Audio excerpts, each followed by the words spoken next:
Alright, this is Talking with Famous People. We got host Ken and host Tim here for part 2 of our last shenanigans. This one featuring host Tim walking places, doing stuff and things. Doing stuff and things still. Always Yep, about stuff and things. always about stuff and things. So, in the last one, We left on a cliffhanger. yeah, we left on the Will cliffhanger. In Tim the get last the one, I pizza he was, ordered? yeah, Tim and the pizza he ordered. What kind of pizza is it? A love and satisfaction pizza.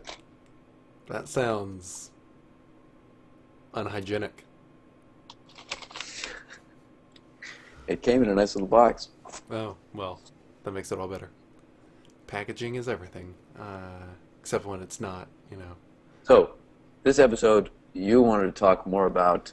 I wanted to talk more about what we were talking about on the last one. I think it ended up becoming about how I'd give advice in a situation, why it can seem Hmm? weird for me to give advice because I struggle with just giving platitudes because for me I'm trying to get to the root of something, and platitudes like just being like, oh well, just hang in there, you know, it'll get better or something like that. I don't like saying those because to me that doesn't really, it's patchwork. It's putting a band-aid on So, you don't something. really like to give those platitudes? I mean, I don't think anybody does. But Mm. after the advice is hashed out, what do you feel like you have to say?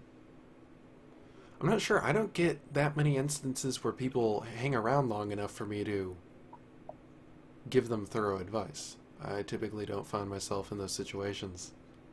Well, Um, do you think that people do seek you out, or if you're there, you find that people do want to talk about their problems with you? And if so, when that happens, would you both be happy to get it hashed out, or would you kind of talk about it and kind of finish on like a weird note? I don't know, it might finish on a weird note. I'm not sure. I haven't had like standout situations. Like I can't remember any situations where I hashed out my thoughts on someone's problems for a very long time and then we ended on, well, that was really helpful. The only situation I could say that that's actually happened is when I talk to my dad sometimes. Um, we'll just sort of talk about stuff to each other. Uh, Other than him, I can't really think of anyone Hmm. else. But he's kind of, in some ways, he's kind of quiet and accommodating. So that there's, in the same way that I can get talked at by people, I can also talk at him for an extended period of time. Now Um, you're an INFJ, Supposedly. and Um, your father is what? And Myers-Briggs is never really reliable, I think.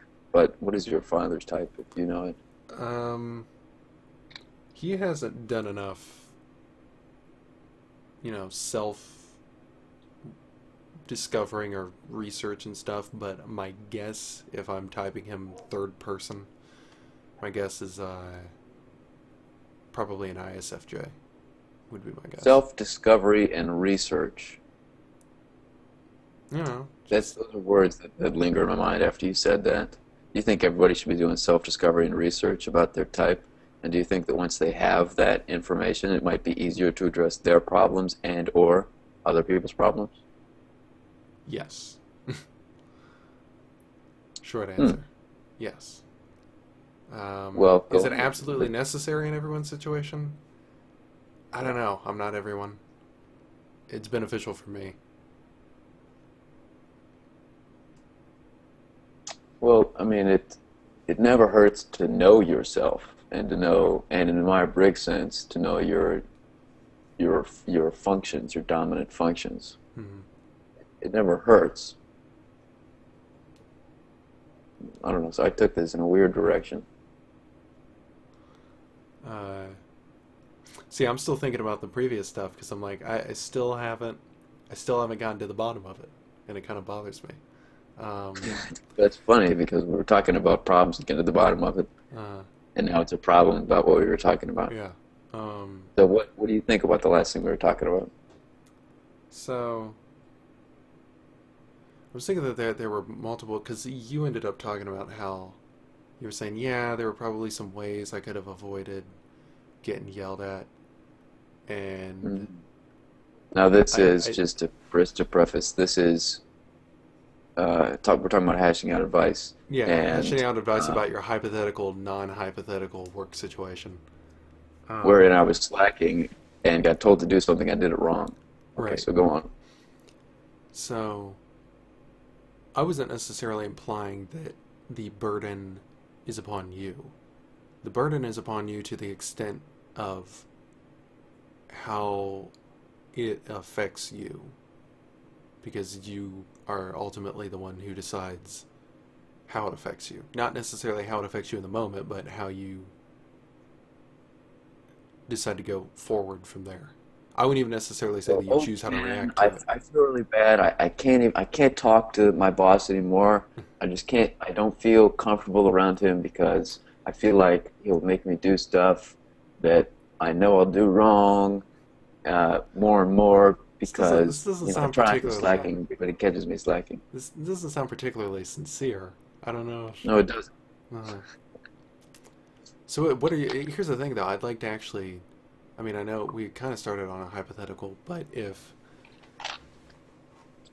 I could actually help an actual human being, I'd prefer to help someone actual instead of having to be a hypothetical. So, how did Well, you I started actually this as a feel? hypothetical. It's turned out to be true because it's the only thing I could think of. Uh-huh. So The help me the think the about my thing real problem. the thing I was thinking is it's like it could get compounded, and it may potentially seem like the situation is more difficult or more dire than it necessarily is, because it's multiple pieces fitting together to create a larger monster, so to speak, of a problem.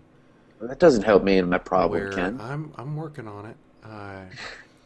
So you got your coworker who you were legitimately concerned about, Yes. by casual.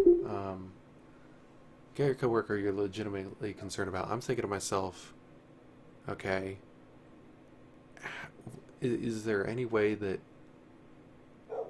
he could? I don't even know if this is something that you could address yourself, but it's like, okay, in what setup, what kind of setup would be required so that you could take more time to check in on people that you care At about work. at work or wherever. Just if you decide, I wonder how this person's doing, then I'm just trying to share with you how this isn't necessarily advice giving. I'm trying to share with you how Hmm. my mind's trying to process it.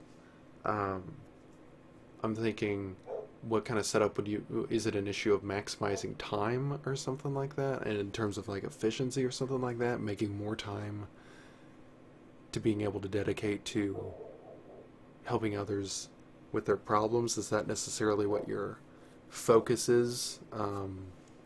Making more time to identify with others.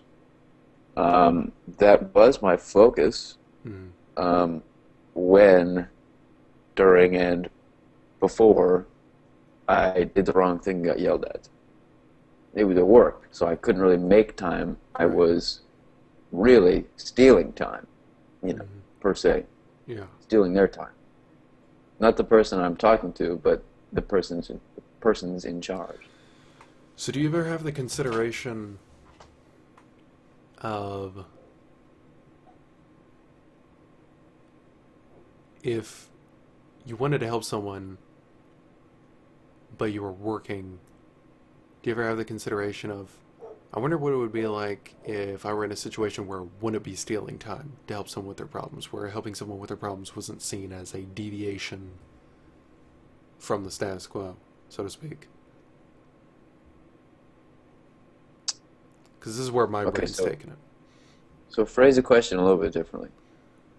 So you referred to helping your coworker with her emotional problems as a deviation from Hmm. your technical job. Your job's Yes. not to help people with their emotional issues. Um, No, I'm not a therapist. and so it's like, with my thinking, I'm not necessarily in advice mode. I'm not thinking, okay, how exactly I'm thinking about the issue. I'm like, is there a way that you could help someone with their emotional problems when they have them and it's not considered a deviation from your work? Like, it's not considered as something less valuable than completing a specific task. You know, I'm not sure. This is the thing is, sometimes I get more My philosophical. question Yeah. to you is, Ken, you say you're not in advice mode, not in advice mode rather, Uh, but it seems as if you are because you're stating the events and trying to work them out in your head, hmm. which I think some people will take as you're giving advice because it may make them think about while you're talking, think about what happened, and also after you talk when you ask a question to think about what happened. So you wouldn't call this advice mode? I kind of consider advice to be talking at someone, whereas I'm considering this more sharing. I'm trying to give you insight into how I'm thinking about it, and then as you think about things, you can tell me new things that you thought about it. So, to me, advice is more So like you're speaking when you're from a looking for place. advice, would you rather be talked at? No, because in the process of being talked at, the person would have to know what they're talking about or uh, suffer having to not have the whole picture, at least in my mind. So you did just defeat your definition of giving advice. Okay. Because you said that you would, giving advice is more talking to people. And I said, oh, would you like if somebody talked to you to give you advice? And you said no. Why do you think that is? Why do you, I mean, so, I don't know. Well, because it seems less like a conversation. It seems like two human beings interacting with one another. It's more like, okay, task fulfiller 241B6. This is your directive. Comply. Just whatever. Beep, boop, bop, beep, Beep beep. boop bop bop. Yeah. Whereas when you have two human beings interacting, it's less like this. I mean, I guess it's different if you have somebody who's considerably older in years who has experience sort of mentoring someone else, but for us, we're around a similar age. I can't say that either one of us has considerably more life experience in any one given area than another, except for maybe a few. So it's like I'm not really thinking, okay, now I need to sit down, Tim, sit down by the fire while I tell you, I tell you some truths of life. Well, It's like, you believe that you can learn something from everybody you meet. yeah, I do too. cool beans. Uh, okay. This may have to turn into a part 3. If we're going to keep these short, I mean, Thank you for watching, host Tim and host Ken. This video will be titled ENTP INFJ Advice, and the prior was Feelings. Part 3, to be continued.